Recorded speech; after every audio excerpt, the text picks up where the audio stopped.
आपको जरा भी कुछ भी अंदाज है, अनुभव है कि उड़ जाना किसको बोलते हैं? थोड़ा भी पता है क्या? लेकिन फिर भी चिड़िया गिर गई होती है तो आप उसके लिए कुछ करते हो।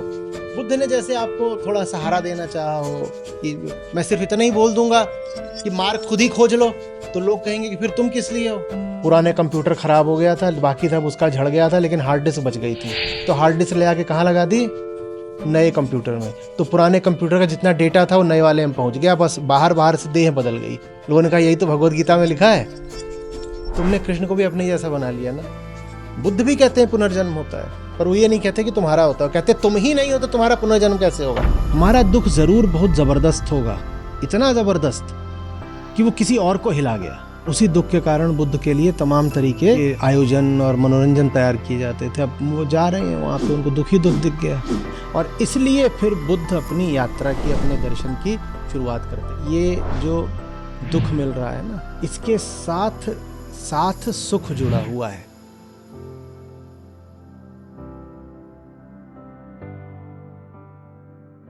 बुद्ध ने या बुद्धों ने होने का, भव स्थिति से आशय है होना, भव एग्जिस्टेंस, अस्तित्व।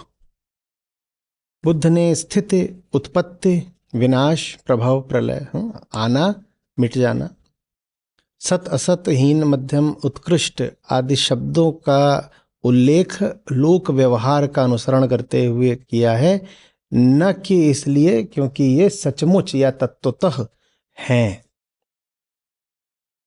तो ये एक डिस्क्लेमर की तरह शुरू में आ रहा है, ये बताने के लिए, क्योंकि नागार्जुन का आगे पूरा प्रयास रहने वाला है इन्हीं सब को तो खारिज करने का। ये जो यहाँ बातें, कुछ हीन है, कुछ उत्कृष्ट है, कुछ भरा है, कुछ नहीं भरा है, ऊंचा है कि नीचा है, सत है असत है, ये सब क्या, ये सभी तो हटाना है। और जब वो ये सब हटाने लग जाएंगे तो लोग तर्क लेकर क्या आ सकते हैं कि इन सब शब्दों का उपयोग तो बुद्ध ने करा है, आप इनको हटाने की कैसे बात कर रहे हैं? आप कह रहे हो कि ये सारे शब्द सत्य से शून्य हैं, स्वभाव से शून्य हैं, लेकिन बुद्ध ने तो अपनी बातों में, अपने सूत्रों में, अपने धम्मपद में इन सब का बार बार उपयोग करा है। तो बुद्ध उपयोग कर रहे हैं और आप कहने क्या आ गए कि ये सब खाली हैं, वॉइड हैं, ऐसे कैसे चलेगा? तो इसीलिए उन्होंने शुरू में ही डिस्क्लेमर दे दिया है, कह रहे उन्होंने करा है, पर इसलिए करा है क्योंकि ये भाषागत विवशता थी। अगर बोलना है तो आपकी भाषा में बोलना पड़ेगा ना, नहीं तो आप ऐसे हो कि बुद्ध का मौन समझ लें। मौन आपको नहीं समझ में आता, इसीलिए बुद्धों को भी ऐसे शब्द का इस्तेमाल करना पड़ जाता है जिस शब्द को वो जानते हैं कि सत्य का प्रतिनिधित्व तो नहीं कर रहा, लेकिन वो शब्द फिर भी बोलना पड़ जाता है। नहीं तो क्या करें? आप तक या तो फिर कुछ भी ना पहुंचाएं, कुछ बोल करके कम से कम वो आप तक थोड़ा पहुंचा देते हैं ताकि आप राह पर अग्रसर हो पाए। और जब राह पर आप आगे बढ़ जाते हैं तो आपको पता चलता है कि वो जो सत्य है वो बस काम चलाऊ था। काम चलाऊ माने व्यावहारिक था, व्यवहारिक था। इसीलिए देखिए आज पहले ही सूत्र में हमारे सामने लोक व्यवहार शब्द आ गया। हमने आरंभ में ही व्यवहार और परमार्थ का जो भेद है वो हमने स्पष्ट कर दिया था। ठीक है, तो ये हमें जानना होगा कि पहली बात तो जो कुछ आपको प्रतीत होता है वो सत्य नहीं है। हमें जो प्रतीत होता है वो मात्र व्यवहारिक है, और हमें जो प्रतीत होता है वो कई बार प्रातिभासिक भी होता है। और जिसको बिल्कुल ही प्रातिभासिक ही प्रतीत होते रहे अनुभव, उसको ही हम विक्षिप्त कहते हैं, पागल।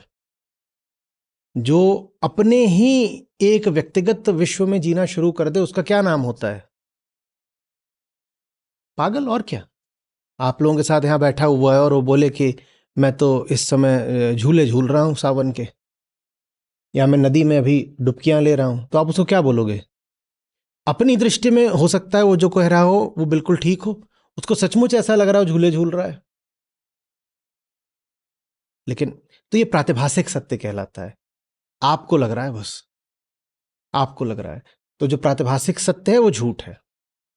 और दूसरा सत्य कौन सा होता है? सबको लग रहा है तो आपको लगता है मुझे भी लग रहा है, इसको भी लग रहा है, यहाँ पे खंबा है, आप सब लोग संवेद होकर गवाही देंगे कि खंबा है जरूर। तो आप कहते हैं मुझे भी दिख रहा है, उसको भी दिख रहा है, सबको दिख रहा है, तो जरूर होगा। ये व्यवहारिक सत्य कहलाता है। व्यवहारिक सत्य कहलाता है एक सामुदायिक झूठ, संयुक्त झूठ, अ कलेक्टिव फॉल्सिटी।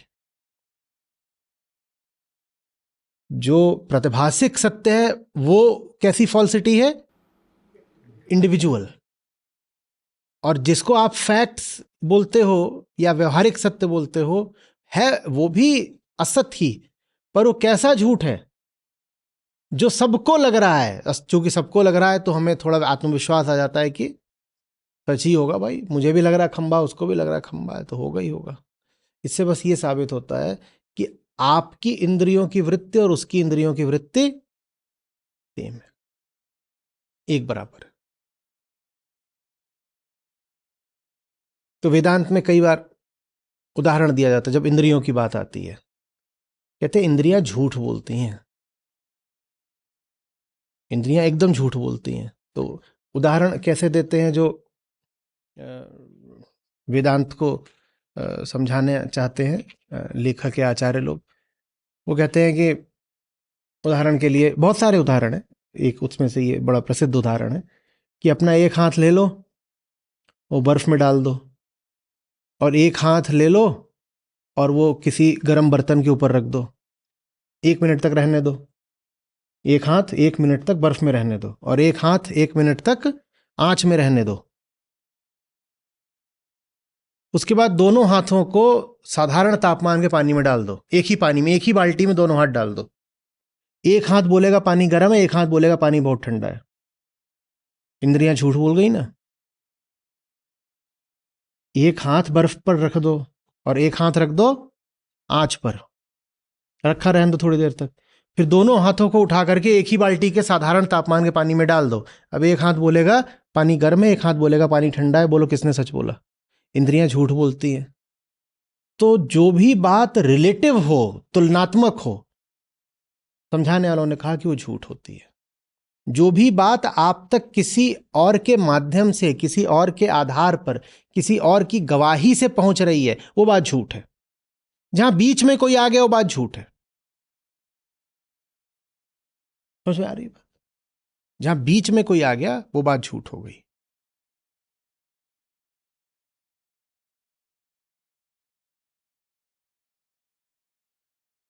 अनुभव के आधार पर, अतीत के अनुभव के आधार पर अनुभोक्ता तय करता है कि अभी क्या चल रहा है।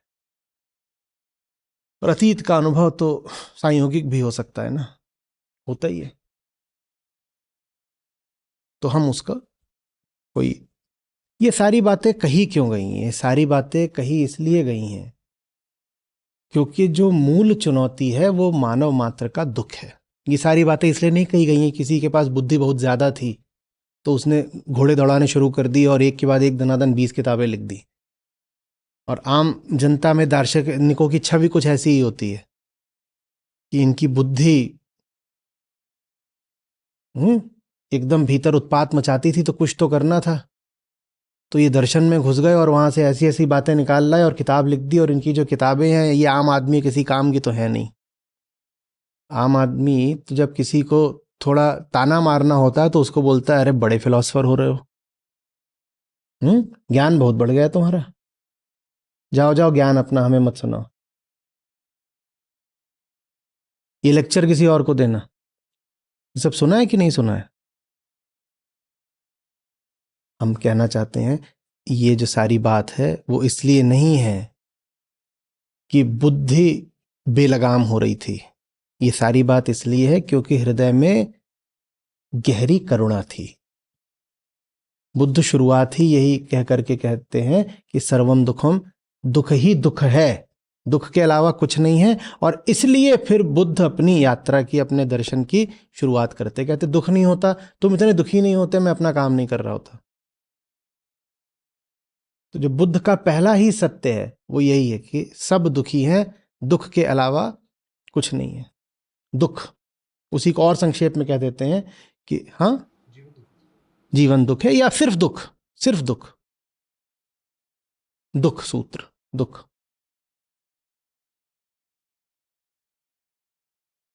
और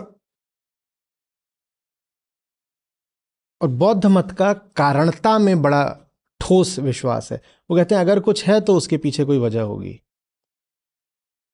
उसके पीछे कोई वजह होगी। तो फिर वो दूसरी चीज जो बुद्ध कहते हैं इसके पीछे वजह है और वजह क्या है? कामनाएं। फिर आगे बुद्ध कहते हैं तो जो अष्टांग हमारा मार्ग है उस पर चलकर दुख से मुक्ति पाई जा सकती है। जो अष्टांग मार्ग है उस पर चलकर पाई जा सकती है। कुल मिलाकर बात यह कि जो सारी बातें बुद्ध ने कही और बुद्ध के बाद नागार्जुन आदि विद्वानों ने कही, उनका उद्देश्य हमें दुख से मुक्त कराना है। उनका उद्देश्य ये नहीं है कि भारी भरकम ग्रंथ रच दिया ताकि लोगों की बौद्धिक जिज्ञासा शांत हो जाए, वो सब नहीं। हमें याद रखना है कि ये सारी बात किस केंद्र से कही गई है? करुणा के केंद्र से कही गई है। तो अगर कहा जा रहा है कि ये स्थिति, उत्पत्ति, विनाश इत्यादि ये सब असत हैं या शून्य हैं, स्वभाव से रहित हैं, तो यही कहा जा रहा है कि इन सब के कारण कहीं ना कहीं तुम्हें दुख मिलता है।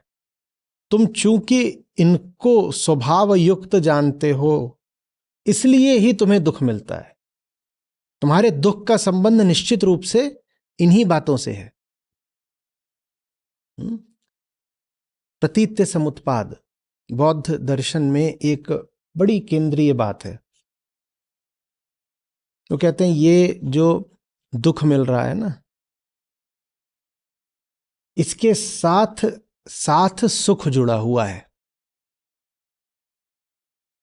बुद्ध जब कारण की खोज में निकले कि दुख का कारण क्या है, तो कारण उन्होंने पाया प्रतीत्य समुत्पाद में, डिपेंडेंट को ओरिजिनेशन। बोल रहे हैं अगर ओरिजिन खोजना है दुख का तो तुम पाओगे कि दुख का जो ओरिजिन है और जो सुख का ओरिजिन है वो दोनों एक हैं और दोनों म्यूचुअली डिपेंडेंट हैं। तो प्रतीत्य सम उत्पाद, डिपेंडेंट को ओरिजिनेशन बोल रहे। और इसीलिए तो तुम दुखी हो क्योंकि तुम अपने आप को कुछ समझते हो जिसे सुख चाहिए। तो जब तक तुम अपने आप को कुछ समझोगे, माने मैं रहेगा, वो मैं सुख को अपना धर्म मानेगा, अतः दुख खूब पाएगा।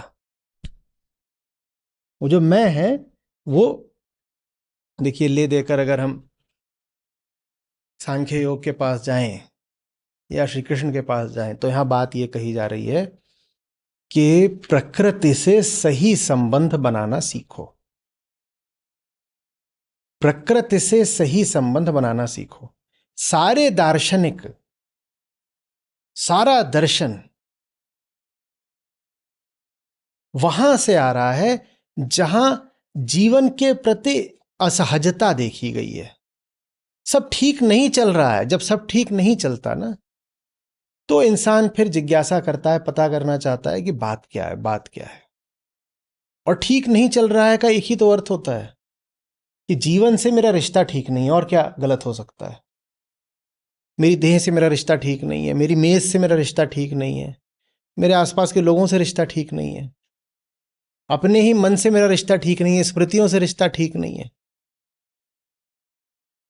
फिर व्यक्ति जानने निकलता है कि ये रिश्ता जो है, इसके दोनों सिरों पर जो खड़े हैं वो कौन है। एक सिरे पर खड़ा होता है जगत और एक सिरे पर खड़ा होता है जीव। तो जो दार्शनिक होता है वो इन दोनों का ही अनुसंधान करता है, क्योंकि रिश्ता तो इन्हीं दोनों के बीच में है ना, जीव और जगत। तो कहता है इनका रिश्ता क्या है, और उस रिश्ते में फिर वो पाता है कि ये सब बातें शामिल हैं। होना, ना होना, प्रतीत होना, अनुभव ना होना। कहता है ये माने जितनी बातें हैं यही तो जीव के दुख का कारण है। समझ रहे हो बात को? तो पहली बात, स्थिति तत्वतः नहीं है। किसी भी चीज का होना,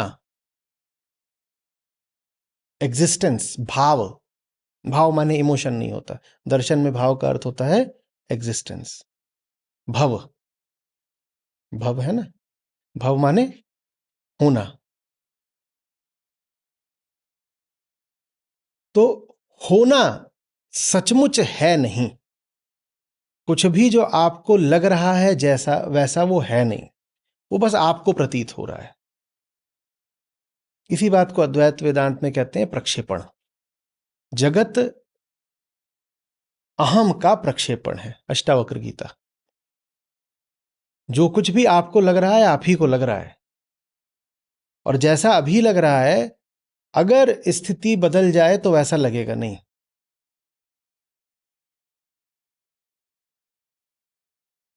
मैं यहाँ एक कुर्सी पर बैठा हुआ हूँ, आपको यही लगेगा ना कि एक कुर्सी पर बैठे हैं, पर तथ्य यह है कि पिछले 1 घंटे में न जाने इससे कितने अणु परमाणु झड़ गए। क्या ये कुर्सी वही है जो थी? नहीं, बिल्कुल भी नहीं। लेकिन हम मानते हैं कि स्थिति माने स्थिति। हम कहते हैं कि है। हम ये नहीं देखते कि जो है वो लगातार बदल रहा है। उसके बदलने का पता हमें लगता है एक झटके में, और जब एक झटके में लगता है तो उसको कहते हैं दुख। जो कुछ है वो लगातार जा रहा है, जो कुछ है वो लगातार आ रहा है, पर चूंकि हम प्रज्ञावान नहीं होते। बौद्ध दर्शन में प्रज्ञा शब्द बहुत उपयोगी है। प्रज्ञा कहते हैं साधारण बुद्धि जो होती है उसको व्यवहारिक अनुभव होते हैं, और प्रज्ञा से आपको जो अंतिम बात होती है वो पता चलती है। चूंकि हमारी प्रज्ञा जागृत नहीं होती, इसीलिए हमको आने जाने में निरंतरता का पता नहीं चलता।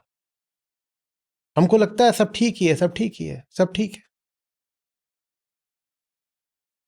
मेरी गाड़ी की कल बैटरी डिस्चार्ज हो गई, वो जहां थी वहीं खड़ी रह गई। ये बात झटके की हो गई, क्योंकि मैं गाड़ी को लेके बाहर गया था, गाड़ी कहीं गई, गाड़ी वहां खड़ी हो गई। ये झटका क्यों लग गया? क्यों लग गया? क्योंकि आप देख नहीं पा रहे थे कि पिछले 5 साल से वो बैटरी निरंतर गिर ही रही थी, गिर ही रही थी, गिर ही रही थी। आप मान रहे थे कि वो है। इसको कहते हैं स्थिति। स्थिति स्वभाव शून्य है। आप मान रहे थे बैटरी है, जबकि बैटरी कहां है? बैटरी तो 1% बची थी, बैटरी तो जा चुकी थी, पर आपको क्या लग रहा था? है, पर वो थी नहीं ना। चूंकि आप मान रहे थे कि वो है पर वो थी नहीं, इसीलिए आपको कल रात झटका लग गया ना। कुछ भी नहीं है, सब जा ही रहा है, सब बीत रहा है। जगत एक प्रक्रिया मात्र है, संसार माने जो सरक रहा है।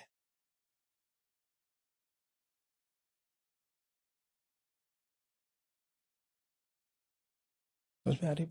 तो स्थिति स्वभाव शून्य है। जो कुछ भी आपको लग रहा है वो है नहीं। जैसे सपना रैन का, तैसा ये संसार।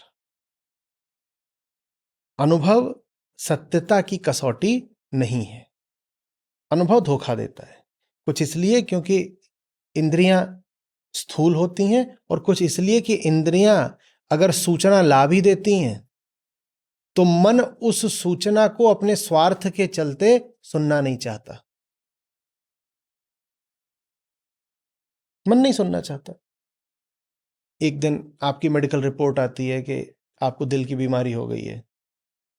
क्या ये रिपोर्ट अचानक से आई है? सूचना पहले से आ रही थी। देखिए आपका वजन बढ़ रहा था, देखिए आप खेलते वक्त हांफने लग गए थे, देखिए आपको पसीना ज्यादा आता था, देखिए बहुत सारे और लक्षण थे। सूचनाएं आ रही थी ना, पर आप जानबूझकर उन सूचनाओं पर ध्यान नहीं दे रहे थे, क्योंकि उन सूचनाओं पर ध्यान दिया होता तो व्यायाम करना पड़ता, खाने पीने पर अंकुश लगाना पड़ता।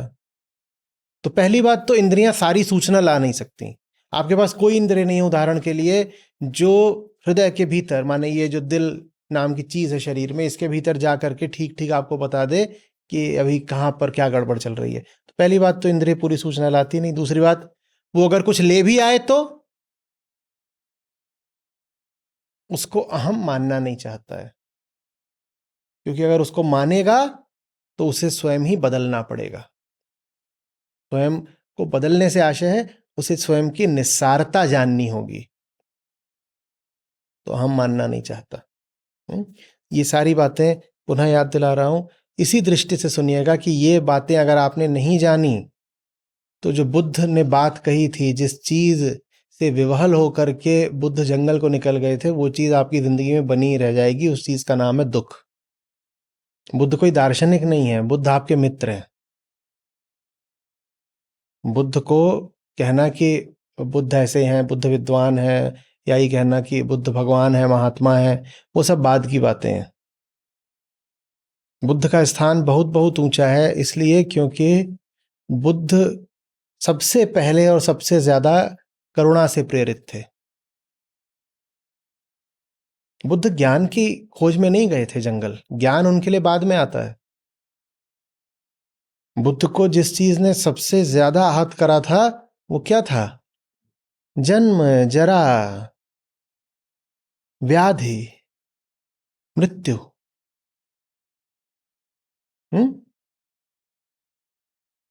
कितनी प्रसिद्ध कहानी है, हम सब जानते हैं। या बुद्ध को कोई अज्ञानी मिला था तो बुद्ध चिंतित हो गए थे कि अरे अज्ञान बहुत है जगत में, तो मैं जा रहा हूं जंगल से ज्ञान तोड़ के लाऊंगा और सब में बांटूंगा फल। ऐसा तो नहीं करा था। बुद्ध को किस बात ने एकदम विकल कर दिया था? दुख। वो सड़क पर आगे बढ़ते जा रहे हो, जो सड़क है वो सांकेतिक है, कोई आवश्यक नहीं कि वो घटना ऐतिहासिक रूप से घटी भी हो। बुद्ध एक सड़क पर जा रहे हैं और सड़क पर पहले वो देखते हैं कभी बूढ़ा आदमी, फिर बीमार आदमी, मृत आदमी। वो जीवन की सड़क है, जीवन की सड़क है। और बुद्ध कह रहे हैं कि इस सड़क पर तो हर कदम पर दुख ही दुख है। और बुद्ध ने कहा मुझे अच्छा नहीं लग रहा। बुद्ध स्वयं नहीं दुखी थे। बुद्ध तो पता है ना वहां कहां जा रहे थे। उस वक्त युवाओं का एक उत्सव था, उसमें जा रहे थे। उस तरह के उत्सव और ज्यादा उनके पिता थे, वो आयोजित कराते थे कि ये जो लड़का है इसका चित्त कुछ बैरागी सा लगता है, कहीं भाग न जाए। तो बुद्ध के लिए खूब खेल कूद, उत्सव, गाजा बाजा आयोजित किया जाता था। जाओ देखो नाच गाना है बढ़िया, तुम मस्त रहो, तुम उल्टे पुल्टे सवाल मत पूछना। और बुद्ध को तमाम तरह की जिज्ञासाएं उठती थीं, और जहां कहीं भी कुछ ऐसा दिखाई दे जो सुख की पूरी कहानी से अलग हो, तो बुद्ध पूछते थे कि आपने तो ऐसा प्रबंध करा है जैसे कि दुनिया सुख सागर हो, फिर इसमें ये सब कहां से आ गया? तो बुद्ध को ही लेके एक कहानी है कि सब सुंदर सुंदर जितनी कन्याएं थीं वो बुद्ध के लिए खास तौर पर मंगाई जाती थीं कि आप इनसे मित्रता करिए, इन्हीं के साथ रहिए, खाएं पिएं। तो ऐसी ही एक रात थी, अपना वो सब आई थीं, वो उन्होंने नाच गाना करा होगा, खाना पीना हुआ होगा, और उसके बाद अपना खा पी के जो भी था चीज़ें रही हों, वो सब वहीं पे पड़ के सो गई। और बुद्ध भी थक गए होंगे तो बुद्ध भी वहीं पर सो गए। रात में बुद्ध की नींद खुल गई। बुद्ध की नींद खुलती है तो देखते हैं कि अरे ये तो सुख सागर में बड़ी रेत है। वो जितना श्रृंगार करके आई थी वो पसीने से, बाकी चीज़ों से धुल धुला गया था। किसी की लार बह रही है, किसी का कुछ हो रहा है, किसी का मुंह खुला हुआ है, किसी के कपड़े अस्त व्यस्त हो गए हैं, सारा सौंदर्य उनका उल्टा पुल्टा हुआ है, बाल बिखरे हुए हैं, मुंह पर बाल आ रहे हैं। बुद्ध ने कहा ये मुझे तो सुख की कहानी सुनाई गई थी, यहाँ सुख कहाँ है? और आप उस क्षण की थोड़ी कल्पना करें। बुद्ध खड़े हुए हैं या बैठे देख रहे हैं बस कि ये राज्य की परम सुंदरियां मेरे लिए लाई गई हैं। कहाँ गया सौंदर्य? कोई मुंह फाड़े पड़ी हुई है ऐसे। तो दुख, दुख, और उसी दुख के कारण बुद्ध के लिए तमाम तरीके के आयोजन और मनोरंजन तैयार किए जाते थे। अब वो जा रहे हैं वहां पे, उनको दुख ही दुख दिख गया। अपना कोई दुख नहीं। अपना तो वो स्वास्थ्य के भी बड़े धनी थे, दिखने में भी सुंदर थे, आकर्षक थे, विद्वान तो थे ही थे, और पत्नी भी थी, बालक भी था। दूसरों का दुख दिख गया। तो आपका दुख मिट सके इसलिए ये सारी बातें हैं। बुद्ध अपने लिए जंगल नहीं गए थे, बुद्ध आपके लिए जंगल गए थे। बुद्ध को अपना क्या दुख था बताइए? बुद्ध को अपना क्या दुख था? जो भी ऊंचे से ऊंचा उस समय पे किसी को मिल सकता था उनको मिला ही हुआ था। दूर दूर तक उनकी कीर्ति थी। लोग उनसे छोटी उम्र में ही आते थे, उनको देखने आते थे, मिलने आते थे कि ये कोई एक विलक्षण अद्भुत बालक है। जितना ये शांत रहता है इतनी शांति आमतौर पर बच्चों में देखी नहीं जाती। जैसी ये बातें करता है वैसी बातें आमतौर पर बच्चे करते नहीं हैं। जितनी इसकी विद्वत्ता है उसका कोई अंत नहीं। तो बुद्ध स्वयं तो फल फूल ही रहे थे, भरे पूरे थे, संतुष्ट होना चाहिए था। वो आपके लिए असंतुष्ट थे, आपका दुख देख करके उन्होंने सब छोड़ा। तो ये समझिएगा, हमारा दुख जरूर बहुत जबरदस्त होगा, इतना जबरदस्त कि वो किसी और को हिला गया। हमें नहीं हिलाता अलग बात है, हम तो जैसे हैं अपनी राह चलते रहते हैं। पर हमारा दुख होगा जरूर इतना भयावह कि किसी और को पूरी तरह प्रभावित कर गया, हिला गया, विह्वल कर गया। और फिर बुद्ध ने कहा कि ये दुख जो पूरे जगत में व्याप्त है, इसका कुछ तो समाधान खोजना पड़ेगा। वही जो समाधान है हमारे सामने यहां पर बिल्कुल तार्किक तरीके से, गणितीय तरीके से, साफ भाषा में नागार्जुन ने रखा है। तो ये जो बातें हैं ये हमारे दुख को हटाने का इंतजाम है। इन बातों को हमें बहुत गौर से सुनना है। तो जो कुछ भी है जानो कि उसके होने में अपनी कोई सत्यता नहीं है, वो बना है दूसरी चीजों से और मिल जाएगा किसी दूसरी चीज में। तो मैं क्या कहूं कि उसकी अपनी हस्ती क्या है? वो स्वयं अस्तित्वहीन है, यही शून्यता है। वो अपने किसी निजी अस्तित्व से हीन है, वो अपने किसी निजी अस्तित्व से हीन है। उसमें कोई अपनी निजता, मौलिकता, विशिष्टता, यूनिकनेस नहीं है। मिट्टी से खड़ा। और ये बात क्या सिर्फ वस्तुओं पर लागू होती है या किसी और पर भी? वस्तुओं पर ही लागू होती है बात या किसी और पर भी? किस पर लागू होती है? हम पर भी लागू होती है। जो बात इस खंभे पर, इस मेज पर लागू होती है, वही बात इस इंसान पर भी लागू होती है। ये भी दूसरी ही वस्तुओं से बना है और दूसरी ही वस्तुओं से मिट जाता है, मिल जाता है। लेकिन जब तक ये रहता है, हालांकि बदल ये प्रतिपल रहा है, पर जब तक इसे अपने होने का धोखा रहता है, तब तक इस धोखे के कारण ये स्वयं के लिए ही खूब दुख निर्मित करता है।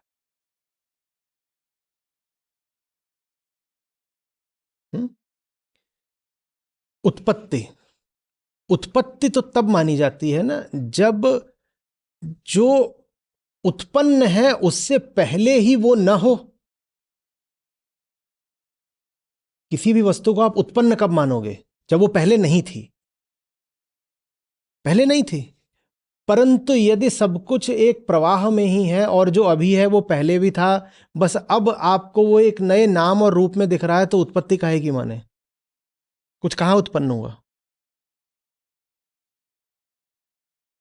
कोई कुछ भी, कहीं कोई उत्पत्ति नहीं हो रही। क्या चल रहा है? बस घूर्णन। तो उत्पत्ति स्वभाव शून्य है। ये बात वस्तु पर भी लागू होती है और बौद्ध दर्शन में शून्यता दोनों तरफ है, दृष्टा भी और दृश्य भी। कृष्ण कुछ ऐसे ही बोल गए थे पहले क्या? गुणा गुणेशु क्या तो था, याद नहीं आ रहा। किसी को याद है? किसी को नहीं याद है? कहो ज्ञानी महाराज। गुणा गुणेशु क्या था? क्या था?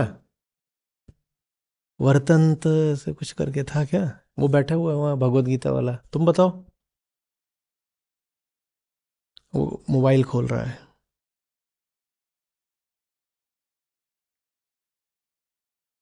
अगर आप नागार्जुन को सुन रहे हैं और आपको कृष्ण नहीं याद आ रहे, तो ऐसा नहीं है कि आपने नागार्जुन को नहीं समझा, आपने कृष्ण को भी नहीं समझा है।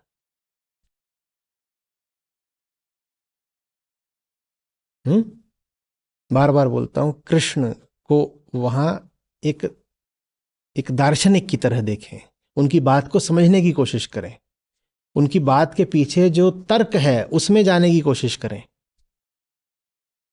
ये ना कह दें कि भगवान ने कही है तो बात सही ही होगी। कृष्ण गीता में दर्शन शास्त्री हैं, जो बात कह रहे हैं उसकी बिल्कुल आप तल तक पहुंचिए, तब जा करके भगवत गीता से आपको कुछ लाभ होगा। और इसीलिए बोलता हूं कि 700 श्लोक हैं तो वो सब एक ही मूल से रहे हैं।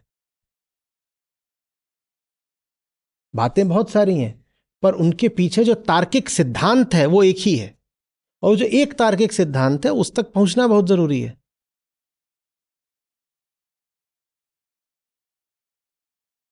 नहीं तो फिर आप एक श्लोक यहां से उठा सकते हैं, एक श्लोक वहां से उठा सकते हैं, और आप क्या देते हैं, अरे भगवान हो आज, उससे कोई लाभ नहीं होगा।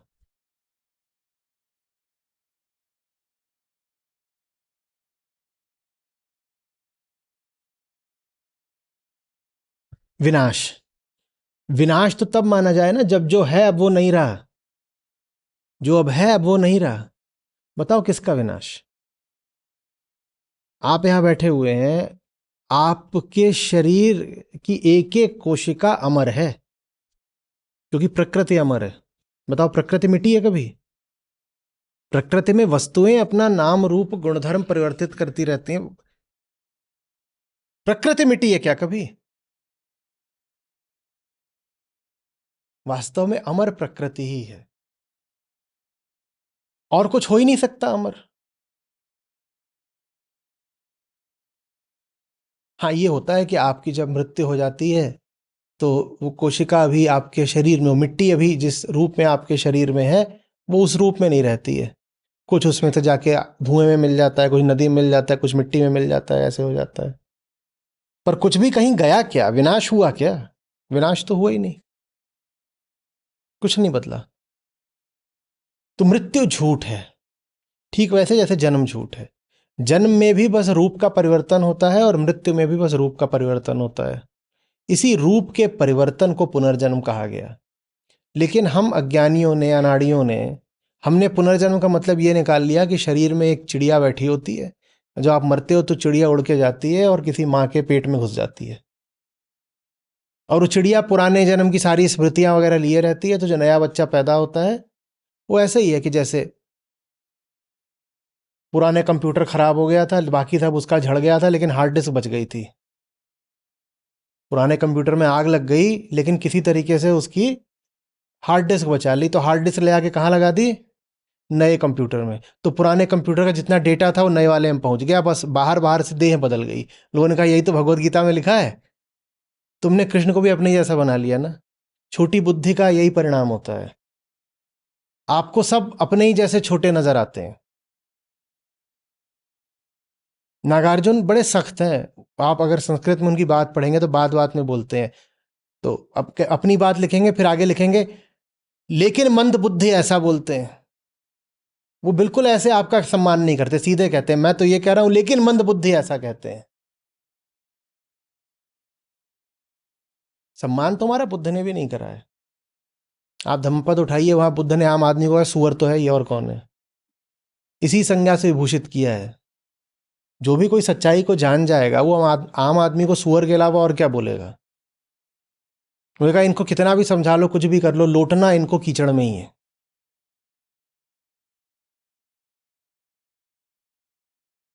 समझ में आ रही है बात? वही हमने लगा लिया है कि नहीं, एक एक भीतर एक आत्मा बैठी है, वो उड़ती है, वो अविनाशी होती है। अविनाशी तो है ही, पर उसका नाम जीवात्मा नहीं, देह है। नागार्जुन कह रहे हैं विनाश स्वभाव शून्य है, कुछ नहीं विनष्टता, कुछ भी नहीं विनष्ट होता, जैसे हो वैसे ही रह जाओगे। बस क्या चला जाता है? मैं चला जाता है।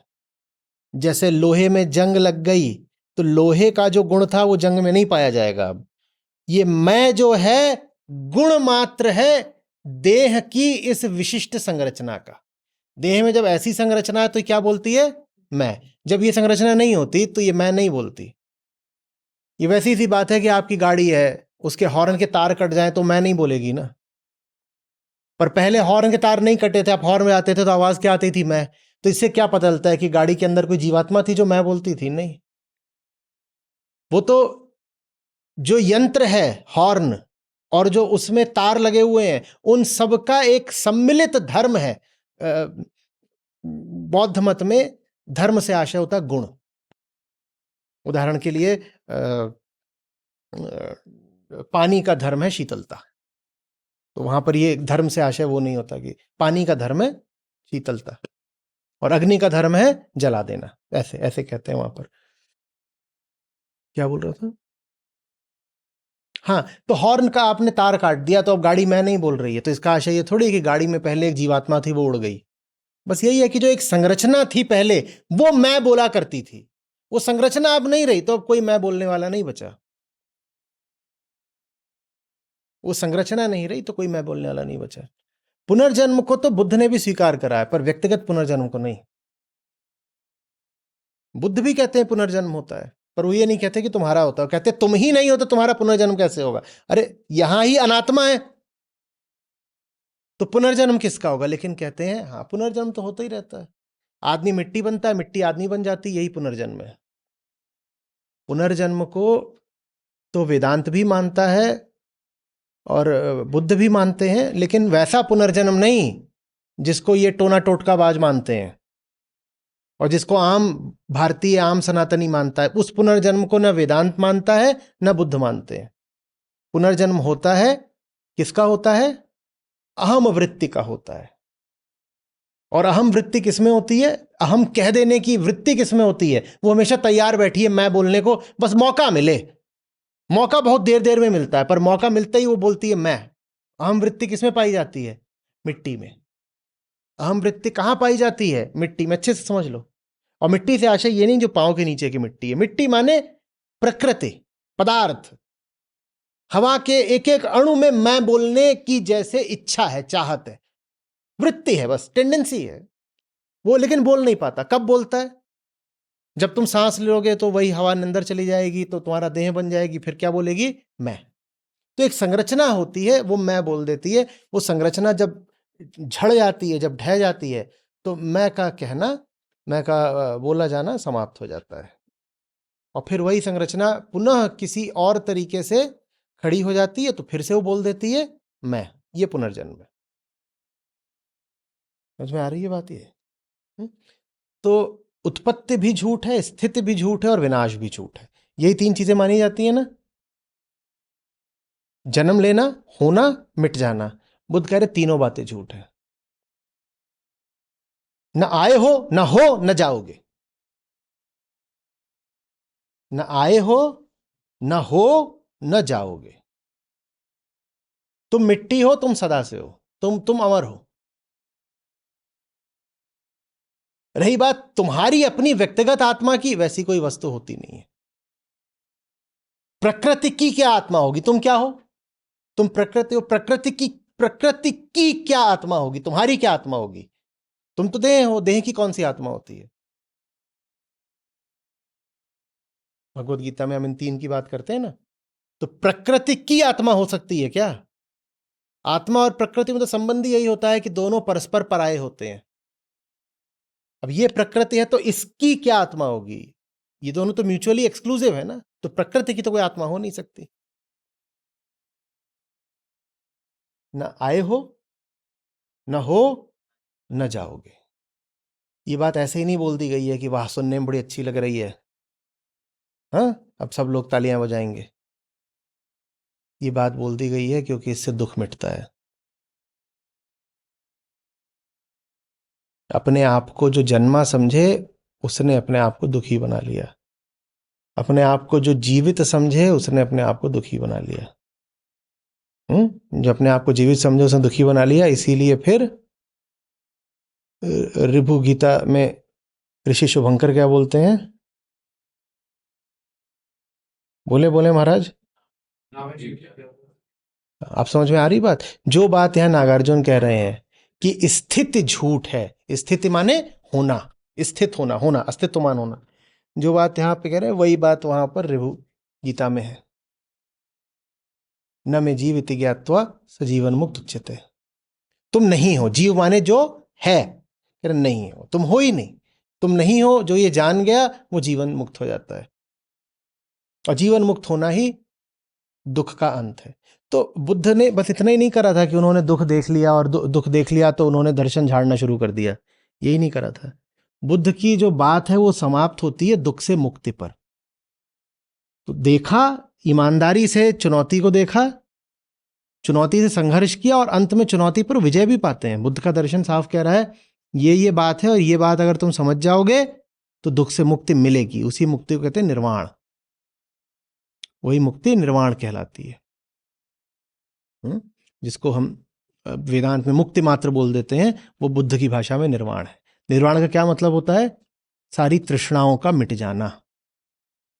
तृष्णा किसको होती है? तृष्णा माने प्यास, कामना। तृष्णा किसको होती है? जो अपने आप को आधा अधूरा समझता है, माने अहंकार का मिट जाना ही निर्वाण है। अहंकार का मिट जाना ही निर्वाण है। लेकिन बुद्ध अहंकार की नहीं बात करते। बुद्ध कहते हैं अहंकार है ये तो मैं जान रहा हूं, तुम्हारी नजर में तुम्हारा अहंकार क्या है? तुम्हारी दृष्टि में तुम्हारा अहंकार क्या है? आत्मा। अहंकार अपने आप को क्या बोलता है? तो बुद्ध फिर कहते हैं आत्मा का मिट जाना ही निर्वाण है। कौन सी आत्मा का? वो जिसको तुम आत्मा समझते हो, उसका मिट जाना ही निर्वाण है। जिसको तुम आत्मा समझते हो, बुद्ध कहते हैं ये जान लेना कि जिसको तुम आत्मा समझ रहे थे वो वास्तव में अनात्मा है। जिसको तुम आत्मा समझ रहे थे वो वास्तव में अहंकार है। यही निर्वाण है। कोई तृष्णा नहीं बची, क्योंकि तृष्णा होने के लिए पीछे अहंता चाहिए। अहंता नहीं तो तृष्णा किसको? जब अहंता ही नहीं तो तृष्णा किसको रह जाएगी? तो वो निर्वाण है। समझ में आ रही बात? दुख है, दुख के कारणों का विश्लेषण, कारणों को हटाने के उपाय की बात, और अंततः निर्वाण। ये बुद्ध की पूरी देशना है। दुख का स्वीकार, दुख तो है, हम नहीं कहेंगे कि चारों तरफ सुख के झूले झूल रहे हैं लोग, हम नहीं कह रहे। हमने साफ साफ देखा है कि दुख तो है। दुख है तो हम दुख का अन्वेषण करेंगे, दुख कहां से आता है, फिर हम दुख का उपाय खोजेंगे। और अगर दुख के उपाय पर आपने अमल कर लिया तो दुख से मुक्ति है, उसको हम क्या बोलेंगे? निर्वाण। ये बौद्ध दर्शन है। मतलब बहुत बड़ा है बौद्ध दर्शन, इतना सा नहीं है। समझ में आ रही बात? सत और असत ये भी स्वभाव से रहित हैं। जिसको तुम कहते हो कि है और जिसको तुम कहते हो नहीं है, उन दोनों में ही कहने वाले तो तुम ही हो ना। कुछ भी तुम मत मान लेना कि तुम्हारे अनुभव में है और सच है। जो कुछ भी तुम्हारे अनुभव में है, अगर वो सच है तो ये कह के तुमने अपने आप को ही सच बना लिया। और अपने आप को ही सच बनाना दुख है बहुत बड़ा। सत और असत भी तुम जिसको कहते हो वो नहीं है, वो नहीं है। देखिए यहां असत नहीं है, ये तो बात बहुत आसानी समझ में आ जाएगी। असत की तो परिभाषा यही होती है कि वो नहीं है। सत नहीं है, ये समझने के लिए थोड़ा सा जोर लगाना पड़ेगा। सत्य को अनिर्वचनीय कहा गया है, और अनिर्वचनीय शब्द नागार्जुन के यहां भी पाया जाता है, आचार्य शंकर के यहां भी पाया जाता है। अनिर्वचनीय, सत्य तो अनिर्वचनीय है ना। तो आप जिसको सत्य बोल रहे हो वो क्या हो गया? अनिर्वचनीय माने जिसका कोई उल्लेख नहीं हो सकता, जिसकी कोई बात नहीं हो सकती, कोई वचन जिस तक नहीं पहुंचता। तो जिसको आप सत्य बोल रहे हो वो क्या हो गया? वो असत ही है। और असत तो नहीं ही होता है। जो नहीं होता पर लगता है कि है, उसको ही कहते हैं असत। तो जिसको आप सत्य बोलते हो वो भी असत है। यहां पे आपको लाउजू याद आ जाएंगे। वो सत्य जो आपको सत्य जैसा दिख गया वो, अरे पूरा करा करो भाई। वो सत्य जो आपको सत्य जैसा दिख गया वो असत है।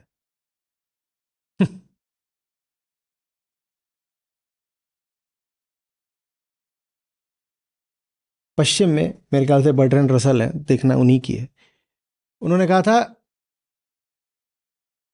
जो असली होता है वो इतना सरल होता है, सिंपल, कि उसका वर्णन नहीं किया जा सकता। The simple can not be explained या डिस्क्राइब्ड, ऐसा कुछ है उनका सिद्धांत। कि सत्य का तो वर्णन हो ही नहीं सकता।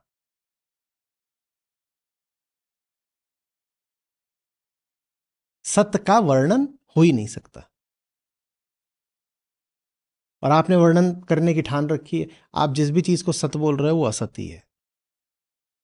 जो कुछ भी आपके मानसिक क्षेत्र में आ गया उसको झूठ ही जानना, चाहे वो आपको ऊंचे से ऊंचा, पवित्र से पवित्र क्यों ना लगता हो। पवित्र शब्द अब लाओ त्जू बोलेंगे, अगर आपकी जुबान पर आ गया तो अपवित्र हो गया।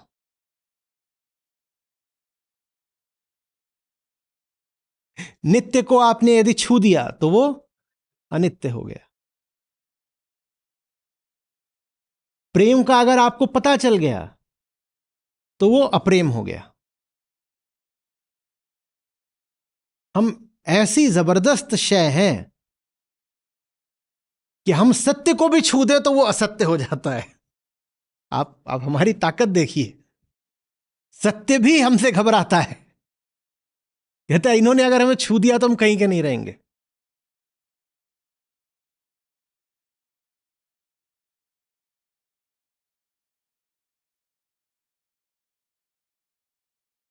पुराणों में एक कथा आती है कि एक असुर था, उसने वरदान मांग लिया प्रार्थना करके कि मैं जिसके सर पे हाथ रख दूंगा वो भस्म हो जाएगा। तो जानते हैं उससे घबरा के कौन भागा था बहुत जोर से? शिव। हम वो हैं, हम शिव को भी छू दें तो वो अशिव हो जाते हैं। कथा है, कहते हैं शिव भागे थे और गए थे फिर विष्णु की शरण में।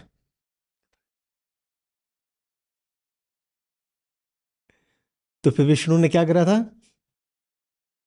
उन्होंने मोहिनी का रूप धरा था, और मोहिनी का रूप धर के वो उसके सामने गए वो, और बोले अरे वाह तुम तो बड़े हैंडसम हो, जरा एक बार अपने सर पे हाथ रखना।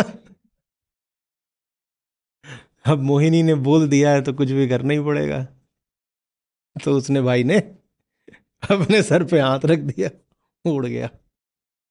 मैंने आशा ये है कि जो हमारी असुरता है वो इतनी जबरदस्त है कि वो शिवत्व पर भी भारी पड़ती है। कल्पना करो ना, असुर है और वो दौड़ा रखा उसने शिव को। क्यों भाई, मोहिनी कुछ भी करा सकती है।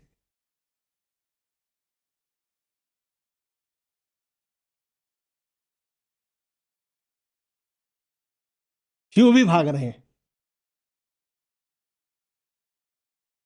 अब शिव कभी सचमुच भागे नहीं थे, कल्पना मत कर लेना कि कैलाश पे दौड़ लग रही है। प्रतीक है, क्या बताना चाहता है ये समझो।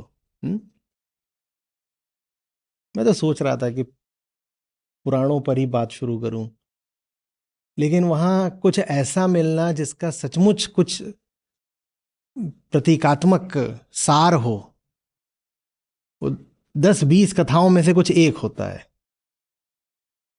तो पहले तो मैंने बड़ा सब्र किया कि चलो मैं छानूंगा, जो कथाएं कुछ सार रखती हैं उनको लूंगा और लोगों तक उसका सार पहुंचाऊंगा कि भाई आम हिंदू तो पुराणों पर ही चलता है, तो कम से कम आप जिन कथाओं को पढ़ रहे हो उन कथाओं में कोई अर्थ है वो आपको बता दूं।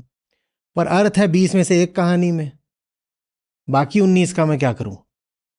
मैंने कहा ये प्रोजेक्ट ही खत्म करो, मुझे पढ़ना ही नहीं है इसमें। तो फिर हम लाओ त्जू के पास गए और नचिकेता के पास गए और अब नागार्जुन के पास आए हैं। पर अभी जिस कथा की हमने बात करी वो बड़ी अच्छी है, उसमें से बड़ा प्यारा कि हम जिस भी चीज को छू दें वो झूठी हो जाती है, सत्य को भी हमने छू दिया तो वो असत हो जाता है। वही बात यहां नागार्जुन कह रहे हैं। सत और असत दोनों ही किसी भी तरह के स्वभाव से, किसी भी तरह की सत्यता से बिल्कुल रिक्त हैं। रिक्तता, एम्प्टीनेस, यही बुद्ध धर्म है। एम्प्टीनेस, तुम कहां फंसे हुए हो बेटा, वहां कुछ भी नहीं है, यही एम्प्टीनेस है कुल मिला के। वहां कुछ है ही नहीं, तुम वहां फालतू फंसे हुए हो। न वहां कुछ है न यहां कुछ है, तो न वहां फंसना है न यहां फंसना है। बुद्ध कौन है? जो है नहीं उसे बुद्ध बोलते हैं। निर्वाण का क्या अर्थ है? जिसका कोई अर्थ नहीं उसको निर्वाण बोलते हैं।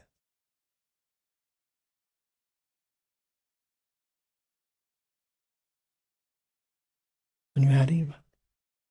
तो निर्वाण कैसे प्राप्त किया जाता है? अपने आप को अर्थों से मुक्त करके। जो अर्थों से मुक्त हो गया वो निवृत्त है। निर्वाण के लिए जो रूपक इस्तेमाल किया जाता है वो बड़ा सुंदर है। कहते भीतर आग लगी हुई है। किसकी आग? तृष्णा की आग। निर्वाण माने कुछ पाना नहीं होता। ये जो फिजूल की आग लगी है भीतर, जिसमें कोई जलने वाला नहीं है, आग ही जलने वाले को पैदा कर रही है जलने के लिए। ऐसा नहीं कि कोई पहले से था और जल नहीं रहा था, पहले था पर जल नहीं रहा था, उसने जलना शुरू कर दिया। ना ना ना ना, भीतर जो आग लगी है उसकी प्रकृति बड़ी विचित्र है। आग ही जलने वाले को पैदा कर रही है। जलने वाला ही आग है, आग ही जलने वाला, दोनों में कोई भेद नहीं है। तो ये जो भीतर आग लगी हुई है, इस आग का बुझ जाना निर्वाण है। निर्वाण माने ये नहीं कि कोई महाज्ञान प्राप्त कर लिया। जो भीतर दिन रात धुआं हम मारते रहते हैं ना, कान से धुआं निकल रहा है, मुंह से धुआं, ये धुआं निकलना बंद हो गया, ये निर्वाण है, और कुछ नहीं। तो मैं की एक परिभाषा ये भी हो गई क्या?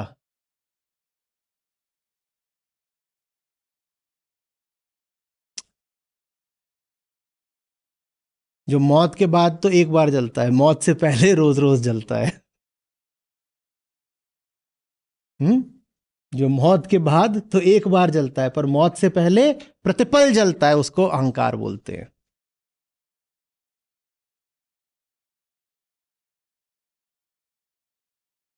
और ये सब कुछ बिल्कुल ठीक होता, लेकिन ताज्जुब ये है कि जलने वाला कोई है ही नहीं।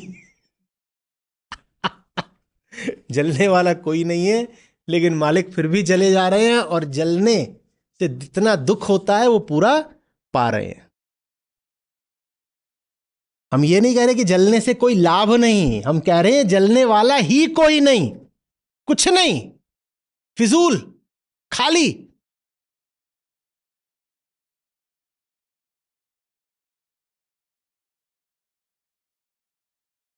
लेकिन जल बिल्कुल रहे हैं बेतहाशा, और डर भी इस बात से रहे कि एक दिन जल जाना है। तुम एक दिन क्या जलोगे? तुम तो पल पल जल रहे हो, तुम बिना हुए जल रहे हो। शरीर तो जलेगा, कम से कम है, शरीर तो जलेगा, तो इतनी तो उसकी इज्जत है कि था और जल गया। लेकिन तुम तो वो हो जो हो भी नहीं और प्रतिपल जलते हो, बिना हुए जलते हो। जैसे कि किसी ने कर्ज न लिया हो पर ब्याज रोज लौटाता हो। भाई एक हो सकता है जो बेचारा दुखी है कि बड़ा भारी कर्जा ले लिया था और उसका सूद चुकाना पड़ता है, तो उसका तो दुख है, और उसका दुख समझ में आता है। इतना तूने अब कर्जा लिया, सारा तू खा गया जो उसका मूल था, लेकिन तू अब चुकाएगा भी। अहंकार वो है जिसने कुछ लिया नहीं, क्योंकि कोई लेने वाला नहीं है, लेकिन भुगतान पूरा पूरा कर रहा है। समझ में आ रही है बात? एकदम जो मूर्खता की चीज है उसको अहंता बोलते हैं। और अगर उसे अहंता ही बोल देते तो कोई बात नहीं होती। बुद्ध ने एक बड़ी महीन बात पकड़ी थी कि अहंता की भर्त्सना की कोई जरूरत नहीं। अगर आपने अहंकार को अहंकार बोल दिया तो आप मुक्त हो। भर्त्सना की जरूरत है आत्मा की, क्योंकि आप अहंकार को अहंकार नहीं बोलते, आत्मा बोलते हो। तो इसीलिए बुद्ध ने ये जो आत्मा था इसके चीथड़े उड़ा दिए। कौन सी आत्मा, कैसी आत्मा? तुम्हारी तो सारी जो आत्मा है वो तुम्हारे ही गुण धर्म से लैस दिखाई दे रही है मुझको। तुम बोलते हो मेरी काली आत्मा, पीली आत्मा, मेरी छोटी आत्मा, मेरी बड़ी आत्मा, मेरी मैली आत्मा, मेरी निर्मल आत्मा, मेरी पंडित की आत्मा, मेरी शूद्र की आत्मा। ये कौन सी आत्मा है? बुद्ध ने कहा तुम्हारी आत्मा। आत्मा को इन्होंने उड़ा दिया। बोले आत्मा काहे की आत्मा? कुछ नहीं आत्मा। जिसको तुम आत्मा बोलते हो नकली है, बिल्कुल नकली है। कुछ बदला गया तब में और आज में? आज भी तो हम आत्मा को उड़ा रहे हैं। बुद्ध आए चले गए, बताओ जीता कौन है? भस्मासुर ही तो जीता हुआ है। शिव भी परास्त है भस्मासुर से। आज भी आत्मा उड़ रही है। और तब भी उड़ रही थी।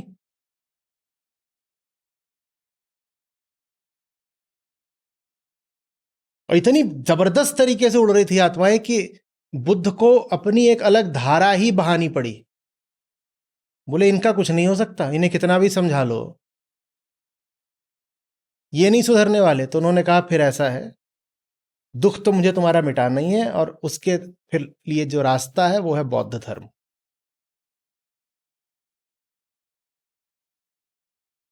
नहीं तो तुम लोग तो आत्मा ही पकड़ के बैठ गए हो। और हर आदमी कह रहा है, कोई कह रहा है एक परमात्मा होता है, परमेश्वर होता है, और वो हर करोड़ों आत्माओं को जन्म देता है, और आत्माएं घूमती हैं और इतनी हजार योनियों में घुस जाती हैं, और फिर कोई आत्मा ऐसा करती है, कोई आत्मा, और हर आत्मा अपना कर्मफल लेकर के चल रही है, और फिर पुराना कर्मफल आत्मा को नए जन्म में भुगतना पड़ता है। अब बुद्ध ने सर पकड़ लिया, बोले ये क्या नालायकी है, यही तो सारे दुख का कारण है जो तुमने आत्माएं उड़ा रखी हैं इतनी। बुद्ध चले गए, आत्माएं अभी भी उड़ रही हैं।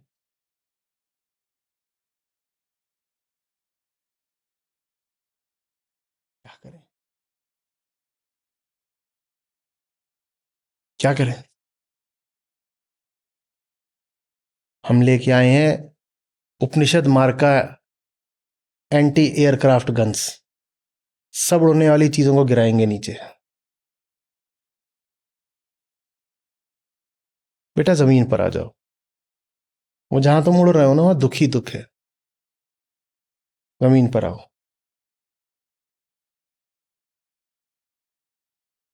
देखा है एंटी एयरक्राफ्ट एम्यूनिशन, रूस ने अभी एक बड़ा जबरदस्त वाला बनाया, उसको S-22 S-23 कुछ बोलते हैं। अभी बहुत जरूरत है भारत को, ये सब जो कुछ उड़ रहा है इसको जमीन पे लाया जाए। गोला बारूद सामग्री बुद्ध हमें पहले ही दे गए हैं, और बुद्ध से भी पहले हमें उपनिषदों में उपलब्ध है। कृष्ण बारूद का पूरा गोदाम दे गए हैं ये सब आत्माओं को नीचे गिराने के लिए, तो हम उसका पूरा इस्तेमाल करेंगे।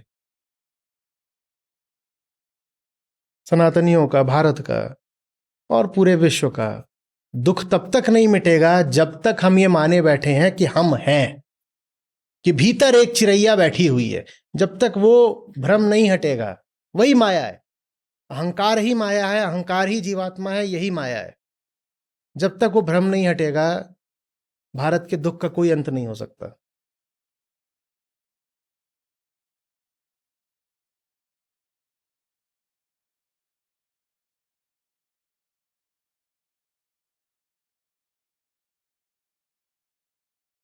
उधारी समझ में बात है, उड़े हुए हो।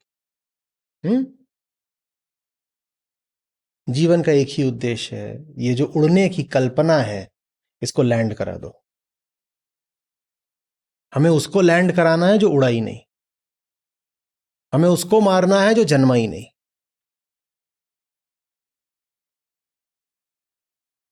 समझ में आ रही है बात?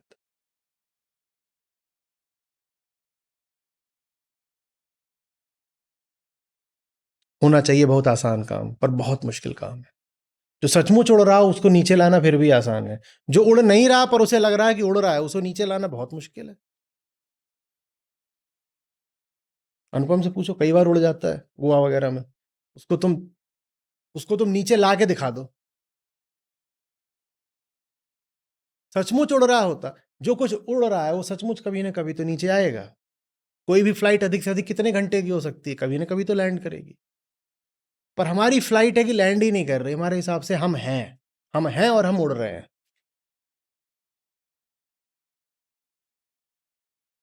हम हैं और हम उड़ रहे हैं, बिल्कुल पूरा उड़ रहे हैं।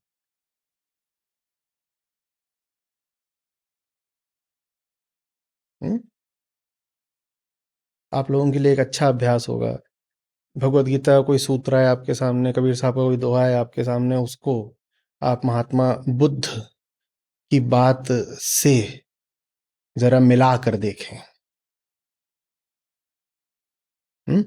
और आप पाएंगे बात बिल्कुल एक ही कही जा रही है, और बात वो नहीं है जिसको हमने परंपरागत तरीके से आज तक समझा है। संत कबीर संत होंगे, उच्चतम कोटि के दार्शनिक पहले हैं वो। तो जो उनके दोहों में दर्शन है उसको समझने का पूरा प्रयास रखें। समझ में आ रही बात? हीन, मध्यम, उत्कृष्ट, ये सब बातें एक दूसरे पर परस्पर आश्रित हैं, और जो भी कुछ किसी पर आश्रित है वो सच नहीं हो सकता। जो भी कुछ किसी पर आश्रित है वो सच नहीं हो सकता। जो यहां का उत्कृष्ट है वो कहीं और का हीन हो जाता है। जो आज हीन है वो कल उत्कृष्ट हो जाता है। उत्कृष्टता, हीनता, ये सब काल देश पर आधारित है, इसका कुछ लेना देना नहीं।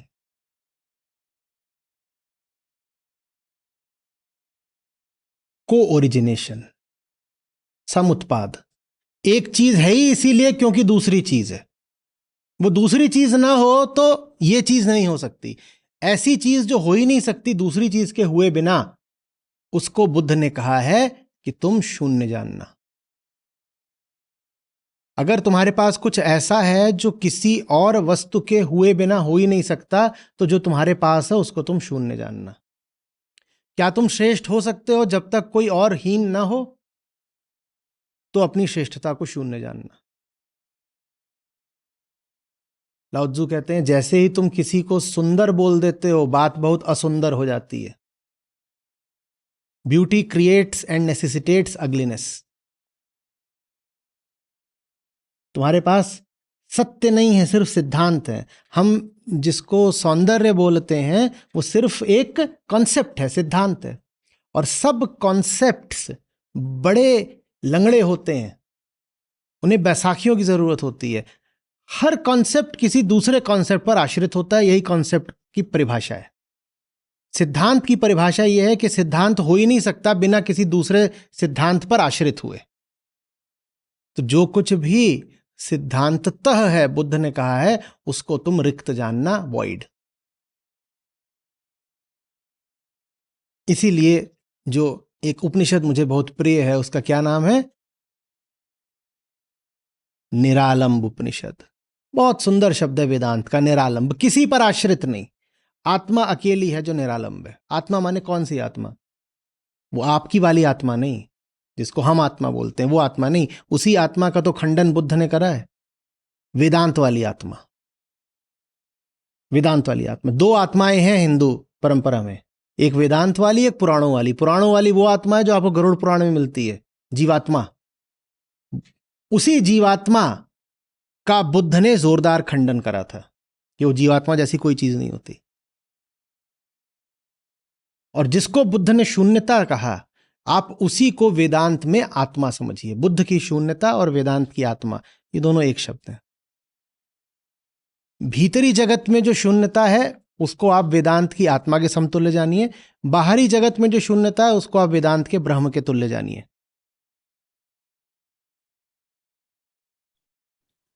नमस्ते सर, आवाज आ रही है? जी। सर, मेरा प्रश्न था कि अभी हमने बोला कि बुद्ध ने, आपने बताया कि बुद्ध ने करुणा के वशीभूत होकर के दुख से मुक्ति का मार्ग बताया। सो हम देखते हैं कि एक तरफ करुणा से वशीभूत होकर एक बुद्ध पुरुष जो होते हैं वो बोलते हैं कि मार्ग है, और उन्होंने अष्टांग मार्ग बताया। और दूसरी तरफ एक है जो बोलते हैं कि ट्रूथ इज पाथलेस लैंड, और वो बोलते हैं कि कोई मार्ग नहीं, क्योंकि कोई भी अगर मार्ग में बताऊंगा तो तुम्हारे मन की ही सामग्री बन जाएगा और आप मार्ग में ही कंटिन्यू करते रह जाओगे। तो अहम ही जो है वो मार्ग को पकड़ बढ़िया, करके बहुत बना अच्छा, देता है। बहुत अच्छा, सुंदर।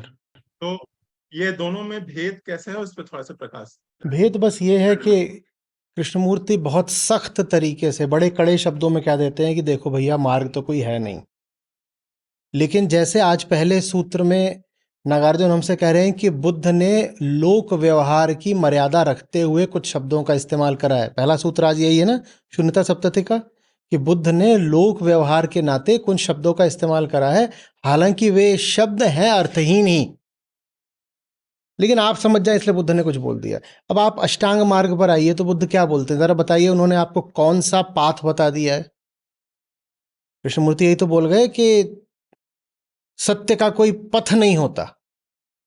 बताइए, अष्टांग मार्ग में भी जो है उसमें मार्ग है कहाँ? बुद्ध ने कुछ बातें बोल करके आपको छोड़ दिया बिल्कुल कि जाओ देखो। उन्होंने बोल दिया सम्यक विचार, सम्यक श्रवण, सम्यक आजीविका। अब सम्यक बोल दिया, सम्यक का अर्थ क्या है वो तो आप खुद ही खोजोगे ना। सम्यक ही तो बोल दिया है। हाँ, तो उन्होंने 8 सम्यकताएं दे दी हैं आपको अष्टांग मार्ग में। अब वो सम्यक माने क्या होता है, सम्यक का अर्थ बताओ ना। तो कृष्णमूर्ति वही कह रहे हैं बिल्कुल जो बुद्ध ने कहा है, बस कृष्णमूर्ति उसको और कड़े शब्दों में कह दे रहे हैं। उनके शब्द और नंगे हैं। बुद्ध ने जैसे आपको थोड़ा सहारा देना चाहा हो कि मैं सिर्फ इतना ही बोल दूंगा कि मार्ग खुद ही खोज लो, तो लोग कहेंगे कि फिर तुम किस लिए हो, सब कुछ हमें ही करना है। तो बुद्ध ने ऐसा कहा है कि देखो ऐसा करो, तुम्हें जो है ना सही सुनना चाहिए, सही देखना चाहिए, सही खाना चाहिए, सही चलना चाहिए, सही ध्यान लगाना चाहिए, सही उठना बैठना चाहिए, रोटी भी सही कमानी चाहिए। यही है अष्टांग मार्ग। पर सही या सम्यक, सम्यक शब्द बहुत प्यारा है, सही उसका कोई बढ़िया अनुवाद नहीं है। लेकिन सम्यकता है क्या, ये तो बुद्ध ने कहीं परिभाषित किया नहीं है ना, वो तो आपको खुद ही देखना है।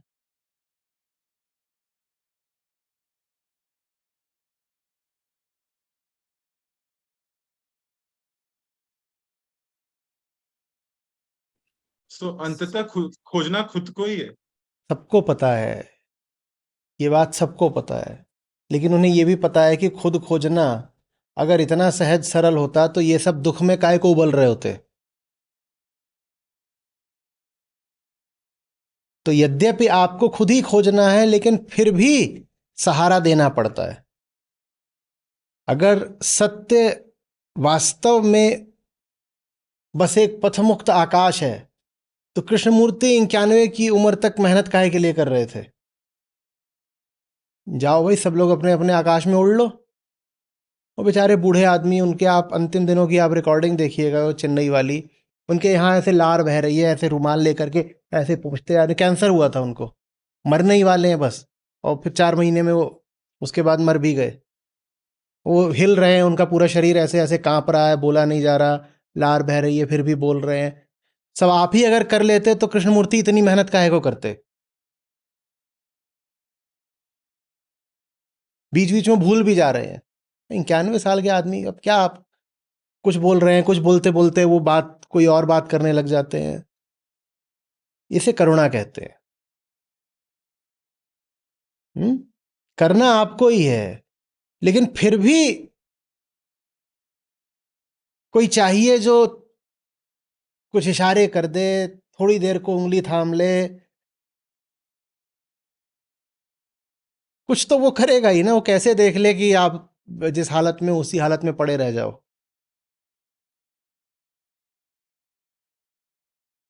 एक बात बताओ, आपको उड़ना आता है? चिड़िया आपके सामने कभी कोई गिरी होगी,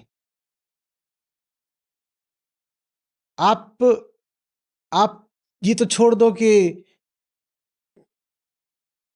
आप चिड़िया को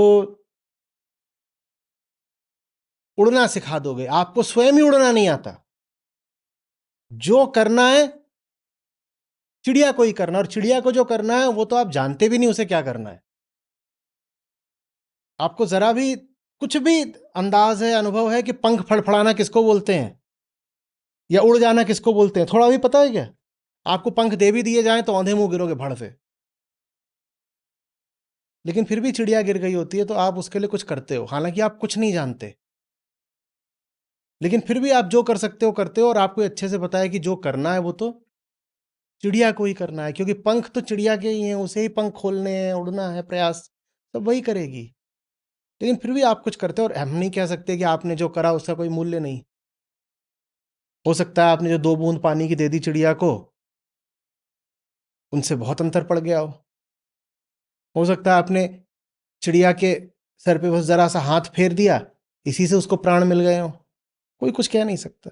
करना सब चिड़िया को ही है, लेकिन फिर भी करुणा में जो बुद्ध मूर्ति होती है वो अपना प्रयास करती है। बौद्ध विचार बहुत विकसित विचार है। आप अभी और आगे बढ़ोगे, आप ज़ेन की ओर जाओगे तो हंसते हैं, कहते हैं अरे बुद्ध तो ठग थे, ये सब बुद्ध के अनुयायी हैं।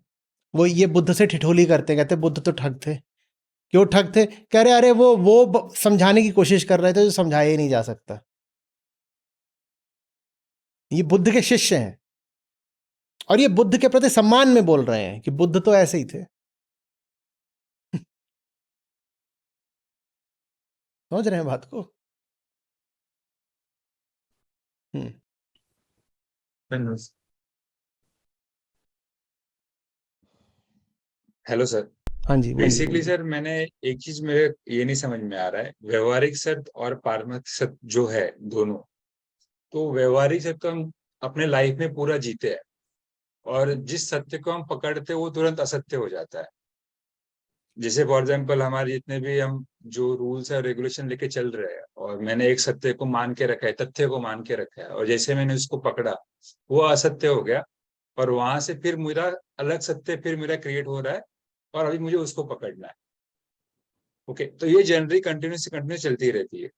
और एक जो आपने एक बात बहुत इंपॉर्टेंट बताई कि दो चीज मिलके तीसरी चीज जनरेट कर रही है, रासायनिक शास्त्र में जो आपने इनका एक्सप्लेन किया, तो सर ये भी बात हो रही है कि मतलब अगर दो बातें मिल रही है एक साथ फिर तीसरी बात क्रिएट हो रही है। अगर हम वेदों को भी देखें तो वहां पे भी बहुत सारे वेदों को अगर एक एक जोड़ के अगर कुछ और बात भी क्रिएट हो रही। और आज के जितने भी गुरु और जितने भी कुछ हो रहे हैं, मतलब जो असत फैल रहा है, उसका रीजन यही है कि वो लोग बातों को जोड़ जोड़ के कुछ और बात क्रिएट कर रहे हैं और बाद में ये बता रहे हैं कि ये तथ्य थे और तथ्य को हिसाब से हम ये बातें बता रहे हैं। आप तो तथ्य एंड शून्य है, जीरो है, लेकिन ये बात हर किसी को समझ में नहीं आती है। और अगर इसको समझना है तो समझे कैसे? अगर मुझे किसी को बताना है कि ये बात को तुम्हें समझना है, मतलब हमें नीचे रहना है, तथ्य शून्य है और बातों को जो तुम समझ रहे हो वो असत्य की जिंदगी है, और जिन तथ्य को तुम मान रहे हो वो जो तथ्य का बेस है वो बहुत सारे तथ्यों को जोड़ के बनाया हुआ है, ना कि वो रियल चीज को एक्सेप्ट करके ही आगे फॉरवर्ड किया गया हुआ है, वैसा नहीं है। तो इस बात को हम खुद कैसे समझे? नहीं, हमारे लिए जो चुनौती होती है ना, वो चुनौती जो शंकर का फ्रेमवर्क है उसमें ज़्यादा साफ होती है नागार्जुन की अपेक्षा। नागार्जुन ने तो जो शुरुआत करी थी वो विद्वानों की दुनिया में करी थी। तो नागार्जुन बोले दो ही बातें हैं, या तो जो संस्कृति है या जो पारमार्थिकता है। इसको ज़्यादा सही पकड़ा है शंकराचार्य ने। उन्होंने कहा कि ये दो बातें तो फिर भी ठीक है, ज़्यादातर लोग तो एकदम नीचे वाले में जीते हैं। बोलते हैं ये जो डब्बा है ये 2 टायर नहीं 3 टायर है, और जो नीचे घुसा हुआ है ना वो है असली गड़बड़, और पूरी दुनिया नीचे ही बैठी हुई है। जैसे शाम को 6 बजे का समय हो तो ऊपर की जो 2 बर्थ होती हैं वो कैसी होती हैं? खाली, वहाँ तो कोई होता नहीं, और भीड़ कहाँ लगी होती है? नीचे वाली बर्थ में। उसी तरीके से जो प्रातिभाषिक है सारी भीड़ वहाँ लगी हुई है सबसे नीचे। प्रातिभाषिक माने कौन सा सत्य? कल्पना वाला सत्य, कल्पना वाला सत्य, जनरल डब्बे वाला सत्य। 3 है जनरल डब्बे वाला सत्य। नागार्जुन का तो फर्स्ट क्लास वाला है, उसमें 2 होते हैं। तो ये दुनिया जनरल डब्बे जैसी है जिसमें सब नीचे बैठ गए, नीचे वाली बर्थ पे बैठ गए हैं, और किस में जी रहे हैं? कल्पनाओं में जी रहे हैं। कल्पनाओं में जी रहे हैं। तो इस दुनिया के लिए तो अभी शुरू करने को इतना ही पर्याप्त है कि इनको तथ्यों में ले आया जाए, और उसमें फिर आपको एक वैज्ञानिक जो दृष्टिकोण होता है सहायक होता है। कुछ कह रहे थे? लेकिन सर जो तथ्य है वो तथ्य में आएंगे कैसे? प्रयोग करके परीक्षण करके, और तो कोई तरीका ही नहीं है। आप कुछ मान रहे हो कि है, कल्पना में आपने कुछ कह दिया कि है, अब आओ जांचे कि है कि नहीं है। में आपने यही तो दावा करा। उदाहरण के लिए मैं कह रहा हूं कमरा बंद है, कमरे के अंदर कोई है, तो आओ साहब हम कुंडी खोलेंगे, देख ही लेते हैं कोई है कि नहीं। बस यही तरीका है। लेकिन सर जैसे ही मैंने माना तो मैं आता है सबसे पहले। जैसे ही हम मैं को डैमेज करते हैं, हाँ, मैं खुद को बचाने के लिए बहुत सारी कोशिशें करना तुरंत फड़फड़ाना शुरू कर देती। हाँ, वही तो दिक्कत आ जाती हाँ। है। तो आपके पास भी तो कोशिश है ना, उसकी कोशिश है बचने की। तेरी कोशिश फिर सो जाना, मेरी जिद है शंख बजाना। तो जिद बनाम जिद होता है, देखते हैं किसकी जिद जीतती है। ये जो सोए उनकी नींदें सीमा से भी ज्यादा गहरी, अब तक जाग नहीं रहे ये, सर पर आ गई दोपहरी, लेकिन मेरी कोशिश शंख बजाना। तेरी जिद है चुप हो जाना, मेरी जिद है शंख बजाना। जिद बनाम जिद है, उसकी भी जिद है, आप अपनी जिद खड़ी करो, देखते हैं कौन जीतता है। राइट। तो सर एक चीज क्लियर है कि हम जो आज की लाइफ जी रहे हैं वो काल्पनिक सत्य में जी रहे हैं, जो कल्पनाओं में चल रहा है। हाँ चलो ठीक है ये। और हमें जो रियल है, मतलब पहले तो हमें व्यवहारिक सत्य तक पहुंचना है, क्योंकि उसके बाद वो फर्स्ट क्लास वाला है, वहां तो आगे का देख लेंगे। एकदम ठीक है, बिल्कुल ठीक है। इसीलिए इसीलिए विज्ञान और तर्क बहुत जरूरी हैं। इसीलिए धर्म का आधार दर्शन होता है और दर्शन तर्क पर चलता है। लेकिन आजकल ये बड़ी एक बात अफवाह सी फैला दी गई है कि धर्म के क्षेत्र में बुद्धि और तर्क की तो कोई जगह ही नहीं है। आपको धार्मिक लोग, हाँ, आप उनसे बात अगर करने लगोगे, धार्मिक लोग मिले तो कहेंगे अरे तुम तो बुद्धिवादी हो। ये वो लोग हैं जिन्होंने धार्मिक ग्रंथों से बुद्धि शब्द ही हटा दिया। श्री कृष्ण भी बोल रहे हो बुद्धि, तो उन्होंने बुद्धि शब्द हटा दिया। इन्हें तर्क से डर लगता है, इन्हें बुद्धि से डर लगता है, और जिसे बुद्धि से डर लगे वो पशु ही होगा, और कौन है। तो भूलना नहीं चाहिए कि धर्म, कम से कम भारत में, पश्चिम में धर्म मान्यता रहा है, एक बिलीफ सिस्टम मान लिया, ऐसा लिखा था हमारी किताब में, लिखा है ऐसा हुआ, फिर गॉड ने ये करा, फिर वो करा, फिर अपना बेटा भेजा, फिर अपना पैगंबर भेजा, और ये सारी बातें। तो वहाँ तो मान्यता रही है, भारत में मान्यता थोड़ी रही है। भारत में फिलॉसफी और रिलीजन तो बिल्कुल एक चीज रहे हैं ना। और धर्म की बुनियाद में दर्शन रहा है। वेदांत क्या है? वेदांत धर्म भी बोला जाता है और वेदांत दर्शन भी बोला जाता है। गीता को क्या मानोगे आप? गीता हिंदुओं का धर्म भी है और गीता कृष्ण का दर्शन भी है। गीता आत्मज्ञान का ही तो ग्रंथ है, और साथ ही साथ धार्मिक ग्रंथ भी है। तो भारत में दर्शन बुनियाद रहा है धर्म की। धर्म हो ही नहीं सकता बिना दर्शन के, और दर्शन चलता है बुद्धि और तर्क पे, माने धर्म चल ही नहीं सकता बिना बुद्धि और तर्क के। लेकिन आज हमने धर्म को बुद्धि और तर्क से बिल्कुल अलग कर दिया है, और जो जरा सा तर्क करे धर्म वाले उसका मजाक बनाते हैं। आप धर्म वालों से थोड़ी बात करना शुरू कर दीजिए तार्किक, तो कहेंगे अरे तुम्हें नहीं समझ में आएगा, ये तो प्रेम की बात है उधो। ये क्या चल रहा है? ये क्या चल रहा है? मैं आपसे बात करना चाहता हूं और आप कह रहे हो अरे तुम्हारी बुद्धि की समझ में नहीं आएगा, ये बुद्धि वालों को नहीं समझ में आती बात। तो सब फिर ज्यादा पशुओं को समझ में आती होगी, क्योंकि उनके तो बिल्कुल नहीं बुद्धि होती। ऐसी बातों से बचिएगा कि धर्म का बुद्धि से कोई नाता नहीं है, या धर्म का तर्क से कोई नाता नहीं है। धर्म का बुद्धि से बहुत गहरा नाता है। बुद्धि का गहरा इस्तेमाल किए बिना, तर्क की कसौटी का पूरा प्रयोग किए बिना आप धार्मिक हो ही नहीं सकते। और जो लोग अपने आप को धार्मिक बोलते हैं और तर्क से घबराते हैं, ये सब गहरे अहंकारी झूठे नकली लोग हैं।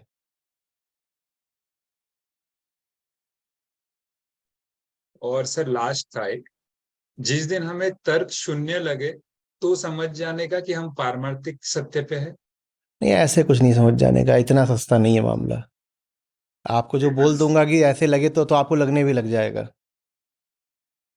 कुछ भी लगने से अगर अगर ये हो जाए कि आप मुक्त हो गए, तो आपको तुरंत लगने लग जाएगा, उसमें क्या है? नहीं, बट उसको फील कैसे करे रियल? तो फील तो अभी बताया था ना, एक हाथ बर्फ पे रखिए, एक हाथ आंच पर रखिए, तो फील तो कुछ भी कर लेंगे।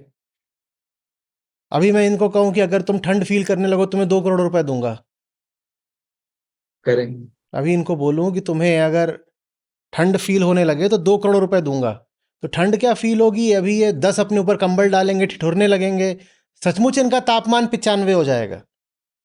तो आप क्या फील करते हैं क्या नहीं, वो तो सब आपके हाथ में होता है ना।